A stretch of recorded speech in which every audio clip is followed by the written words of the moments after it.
Hey gang, Jesse over here at EC Auto Repair. Wanted to brag on my hometown a little bit, Elk City, Oklahoma.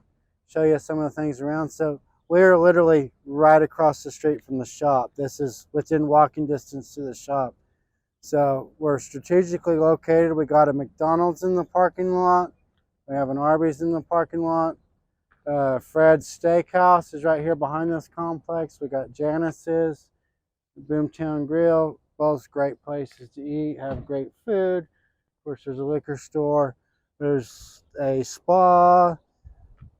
We got a couple other businesses, tattoo place, a movie theater, and of course the China buffet. So, and then across the street to the east, we got a great big huge Hutch's gas station, convenience store, as well as a motel. So we have lots of major and minor conveniences for you, all within walking distance. And of course, should you decide somewhere else or eat somewhere else here in Elk City, we've got tons of recommendations. Some of my favorites. I'll share them with you. Come in. I'll tell you all about it. I'll see you in the next video.